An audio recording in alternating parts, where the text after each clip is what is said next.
Our first story is called Mr. Bump Goes on Holiday, written by the same artists. Mr. Bump was going on holiday. How very lucky! It was time for Mr. Bump to get out of bed because he had got so much to do. He had to have a shower, eat his breakfast, and pack his suitcase. There was no time to lose. Mr. Bump jumped out of bed and...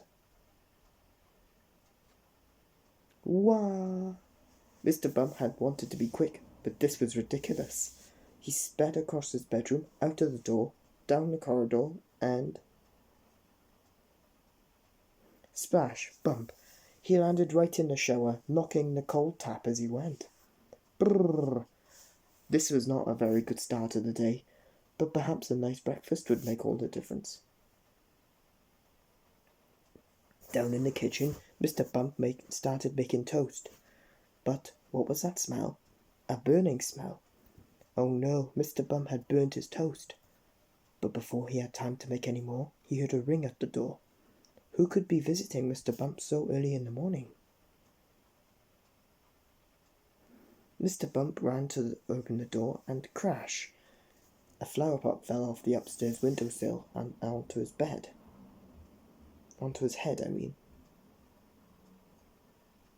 Mr. Bump rubbed his sore head and looked up to see Miss Busy standing there. "I've come to bring you a little present before you go on holiday," she explained. "I knitted it myself. I do hope it'll bring you good luck, Mr. Bump." "Very many thanks," replied Mr. Bump. "I'll use it on the beach to protect me from the hot sun. Now I must rush and pack my suitcase." "Humdy, humdy, hum," sang Mr. Bump to himself, happily as he climbed the stairs.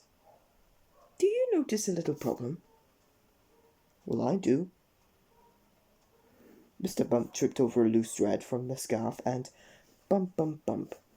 Mr. Bump isn't called Bump for nothing, you know. He tumbled down the stairs and landed in a dizzy heap at the bottom.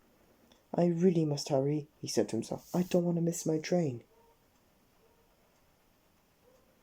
Mr. Bump ran as fast as he could, but he missed the bus that was going to the station.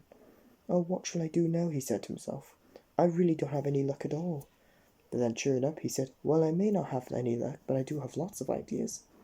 And with that, he stood by the side of the road, waving at the passing cars, that a friend would come drive by and give him a lift.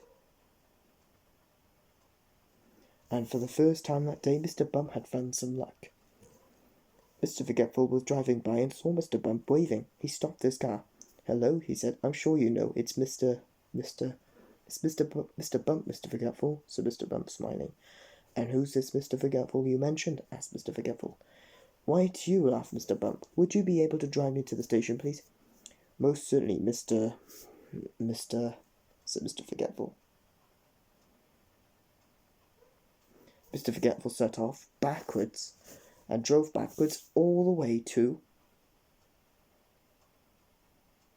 not the station, the airport. "But I needed to go to the station," said Mr. Bump.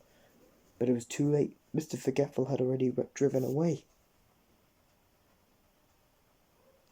Mr. Bump walked into the airport to see if anyone there could help him to the station, but, oops, he fell onto the conveyor belt right in the middle of all the suitcases and packages.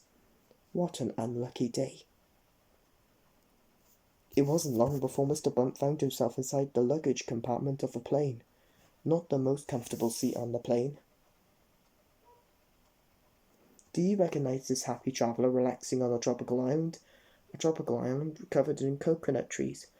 Yes, of course, it's none other than Mr. Bump. And now that he is finally on holiday, what could possibly go wrong? Bump, that'll be a coconut on Mr. Bump's head. Time for our second story.